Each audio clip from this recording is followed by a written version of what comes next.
ಒಡಿಶಾದ ಪುರಿಯಲ್ಲಿ ಜಗನ್ನಾಥನ ರಥಯಾತ್ರೆಗೆ ಕ್ಷಣಗಣನೆ. ಜುಲೈ 16ರಿಂದ 24ರವರೆಗೆ ಜಗತ್ಪ್ರಸಿದ್ಧ ಮಹಾರಥೋತ್ಸವ. ಪುರಿ ರಥಯಾತ್ರೆ ಹಿಂದಿರುವ ಆ ದಶರಹಸ್ಯಗಳೇನು ಗೊತ್ತಾ? ಪುರಿ ಜಗನ್ನಾಥ ದೇವಸ್ಥಾನ ಒಡಿಶಾ ರಾಜ್ಯದ ಕಡಲತಡಿಯ ನಗರ ಎಂದೇ ಕರೆಸಿಕೊಳ್ಳುವ ಪುರಿಯಲ್ಲಿರುವ ಈ ದೇವಾಲಯ ಅದ್ಭುತಗಳ ಖಜಾನೆ, ಅಚ್ಚರಿಗಳ ಆಗರ, ವಿಜ್ಞಾನಕ್ಕೆ ಸೆಡ್ಡು ಹೊಡೆಯೋ ವಿಸ್ಮಯಗಳ ತಾಣ. ಒಂದಲ್ಲ ಎರಡಲ್ಲ 10 ಹಲವು ಚಮತ್ಕಾರಗಳಿಂದಲೇ ಪುರಿ ಜಗನ್ನಾಥ ದೇವಸ್ಥಾನ ಜಗತ್ಪ್ರಸಿದ್ಧಿಯಾಗಿದೆ. ಪುರಿ ಕ್ಷೇತ್ರದಲ್ಲಿರುವ ಜಗನ್ನಾಥ ದೇವಾಲಯ ಮಹಾವಿಷ್ಣುವಿನ 4 ಧಾಮಗಳಲ್ಲಿ ಒಂದು. ಈ ದೇವಾಲಯ ತನ್ನ ವಿಶಿಷ್ಟ ಆಚರಣೆ ಮತ್ತು ರತ್ನ ಭಂಡಾರದ ರಹಸ್ಯಗಳಿಂದಾಗಿ ಯಾವಾಗಲೂ ಸುದ್ದಿಯಲ್ಲಿರುತ್ತದೆ. ಈ ಬಾರಿ ಪುರಿ ಜಗನ್ನಾಥ ದೇವಾಲಯ ವಿಶ್ವವಿಖ್ಯಾತ ಮಹಾರಥೋತ್ಸವದಿಂದ ಜಗತ್ತಿನ ಗಮನ ಸೆಳೆಯುತ್ತಿದೆ. ಪುರಿ ಜಗನ್ನಾಥನ ರಥೋತ್ಸವ ಅಂದ್ರೆ ಅದೊಂದು ರಾಷ್ಟ್ರೀಯ ಹಬ್ಬ. ಇದು ಕೇವಲ ಒಂದು ಹಬ್ಬವಲ್ಲ, ಇದು ಅಚಲ ಶ್ರದ್ಧೆ, ಅದ್ಭುತ ಕುಶಲಕರ್ಮ ಮತ್ತು ಸಾವಿರಾರು ವರ್ಷಗಳ ಸಂಪ್ರದಾಯಗಳ ಜೀವಂತಿಕೆಯ ಪ್ರತಿರೂಪ.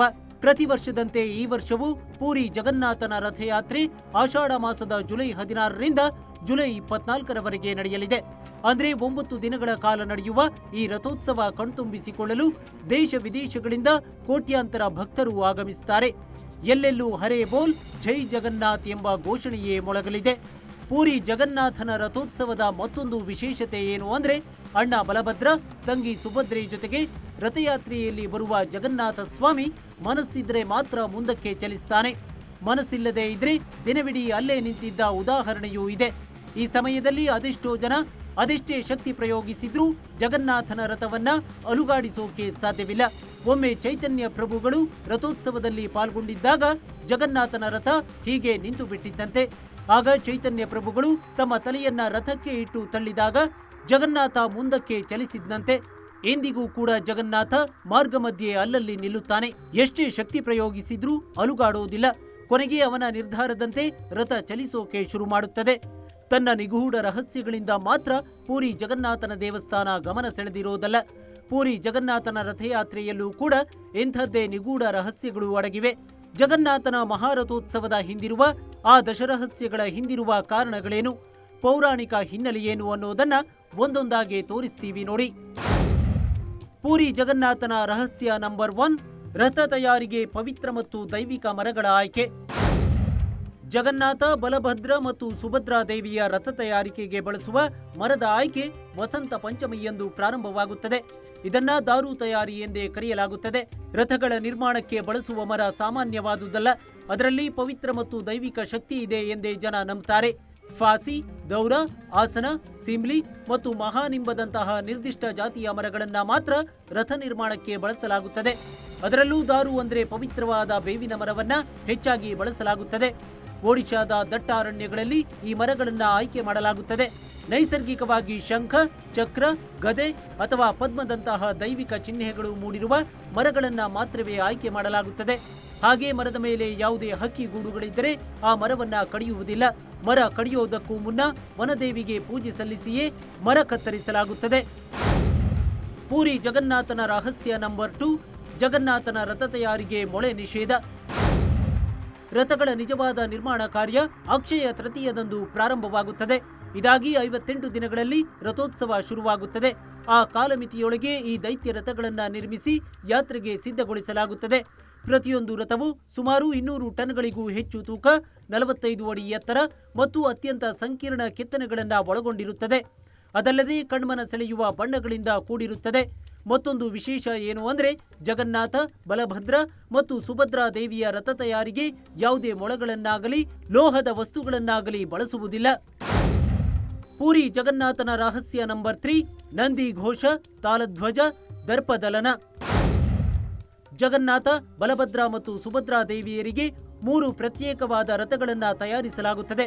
ಜಗನ್ನಾಥನ ರಥಕ್ಕೆ ನಂದಿಘೋಷ ಎಂದು ಕರೆದರೆ, ಬಲಭದ್ರನ ರಥಕ್ಕೆ ತಾಲಧ್ವಜವೆಂದು ಮತ್ತು ಸುಭದ್ರೆಯ ರಥಕ್ಕೆ ದರ್ಪದಲನ ಎಂದು ಕರೆಯಲಾಗುತ್ತದೆ. ಜಗನ್ನಾಥನ ನಂದಿಘೋಷ ರಥ ಬಲಭದ್ರ ಮತ್ತು ಸುಭದ್ರಾ ದೇವಿಯ ರಥಕ್ಕಿಂತ ದೊಡ್ಡದಾಗಿರುತ್ತದೆ. ಇದು ಕೆಂಪು ಮತ್ತು ಹಳದಿ ಬಣ್ಣದ ಬಟ್ಟೆಯಿಂದ ಅಲಂಕೃತಗೊಂಡಿರುತ್ತದೆ.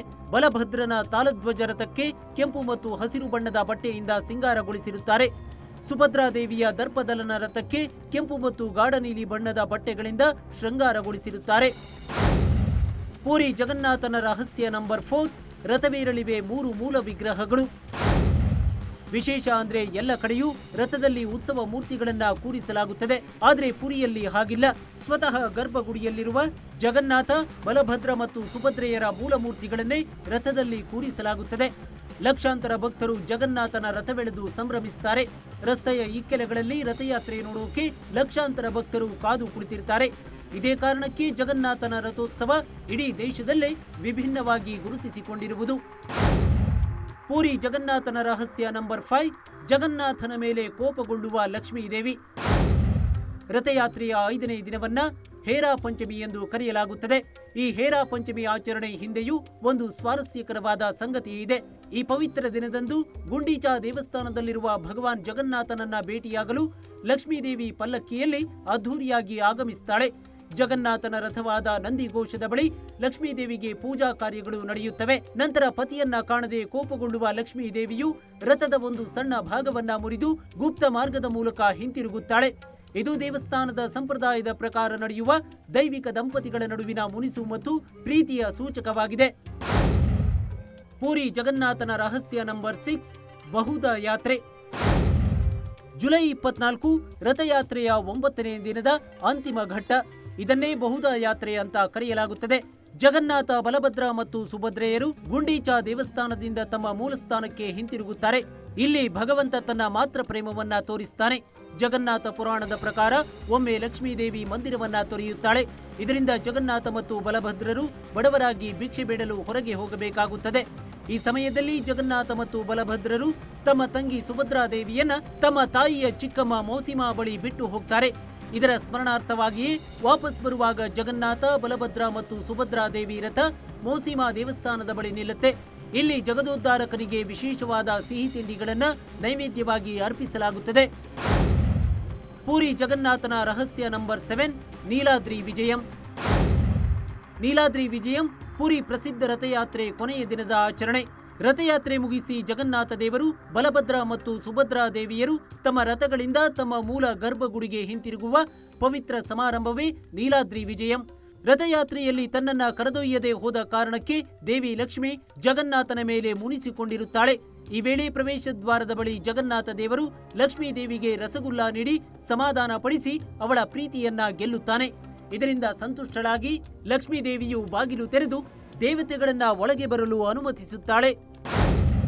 ಪೂರಿ ಜಗನ್ನಾಥನ ರಹಸ್ಯ ನಂಬರ್ 8. ಮುಸ್ಲಿಂ ಭಕ್ತನ ಸಮಾಧಿ ಮುಂದೆ ನಿಲ್ಲುವ ಜಗನ್ನಾಥ. ಪೂರಿ ಜಗನ್ನಾಥನ ರಥಯಾತ್ರೆ ಜಾತಿ ಧರ್ಮಗಳನ್ನ ಮೀರಿದ್ದಾಗಿದೆ. ಜಗದೋದ್ಧಾರಕ ಜಗನ್ನಾಥ ಭಕ್ತಿಯ ಮೌಲ್ಯಮಾಪನ ಮಾಡುತ್ತಾನೋ ಹೊರತು ಭಕ್ತ ಯಾವ ಧರ್ಮದವನೆಂದು ನೋಡುವವನಲ್ಲ.